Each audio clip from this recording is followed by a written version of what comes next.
यह कहानी एक गरीब किसान की है जो भगवान से बहुत ही नाराज हो जाता है। किसान बहुत मेहनती था। वह बहुत मेहनत से खेतों में अनाज उगाता, उसकी देखभाल करता था, परंतु उसकी फसल खराब हो जाती थी। कभी सूखा पड़ जाता, कभी बाढ़ आ जाती, कभी तेज धूप, कभी आंधी, कोई न कोई कारण बन ही जाता था जिससे उसकी फसल खराब हो जाती थी।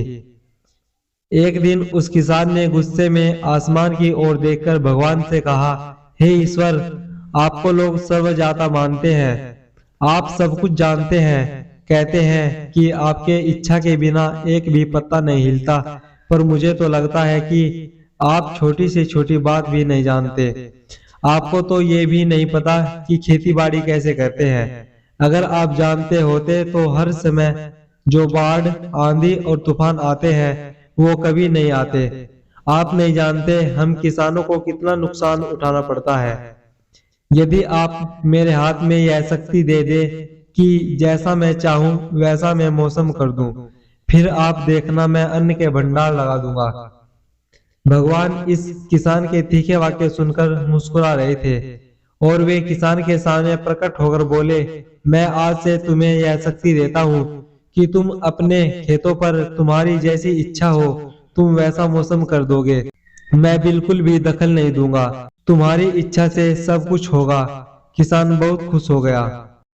किसान ने गेहूं की फसल अपने खेतों में बोई। जब उसे लगा कि खेतों को धूप चाहिए तो खेतों को धूप मिले, जब पानी बरसना चाहिए तब पानी बरसे।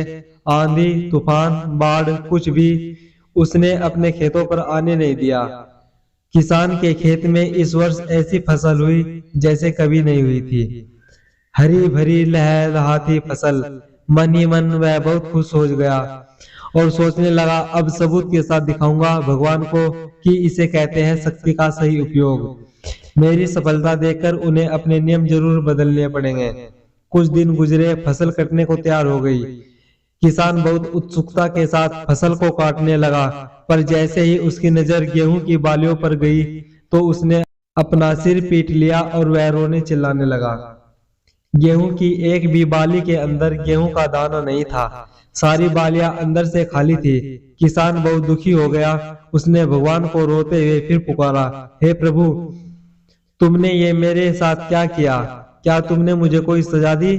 भगवान बोले, पुत्र, ये तो होना ही था। तुमने पौधों को संघर्ष करने का मौका ही कहाँ दिया।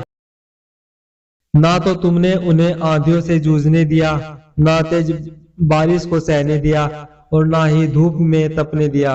एक भी चुनौती का सामना तुमने उन्हें नहीं करने दिया, इसलिए सारे पौधे अंदर से खोखले रह गए। जब आंधी, तूफान, तेज बारिश और धूप पड़ती है तभी ये पौधे अपने अस्तित्व को बचाने के लिए संघर्ष करते हैं और इसी संघर्ष से एक बल पैदा होता है जिससे शक्ति होती है, जिसमें शक्ति होती है, ऊर्जा होती है। यही ऊर्जा पूर्ति तेरे गेहूं के दानों की तरह जो नहीं फूटी, तूने उन्हें कठिन परिस्थितियों से गुजरने ही नहीं दिया जहां उनके अस्तित्व का जन्म होता। सारी बालियां इसलिए खाली है, इसमें एक भी गेहूं का दाना इसलिए नहीं है क्योंकि तुमने अपने पौधों को संघर्ष कराया ही नहीं। जैसे सोने में स्वर्णीय आभा तभी आती है जब वह आग में तपने, गलने और हथौड़े से पीटने जैसे संघर्षों से गुजरता है। कोयले का टुकड़ा तभी हीरा बनता है जब वह उच्च दाब और उच्च ताप की मुश्किल परिस्थितियों से गुजरता है। इसी तरह यदि हमारी जिंदगी में कोई संघर्ष ही ना हो, कोई चुनौती ही ना हो, तो हम भी गेहूं की बालियों की तरह खोखले रह जाएंगे। हमारा कोई अस्तित्व नहीं होगा। विपरीत परिस्थितियां, चुनौतियां, समस्याएं हमें और अधिक निखारती है। यदि जीवन में कठिन परिस्थितियां और चुनौतियां आए तो घबराना मत, बल्कि सामना करना, विश्वास करना कि आप और अधिक निखर जाओगे और अधिक मजबूत बन जाओगे। फ्रेंड्स, ऐसी ही दिलचस्प स्टोरी सुनने के लिए हमारे YouTube channel story and funny TV को सब्सक्राइब जरूर करें और वीडियो को ज़्यादा से ज़्यादा शेयर करें।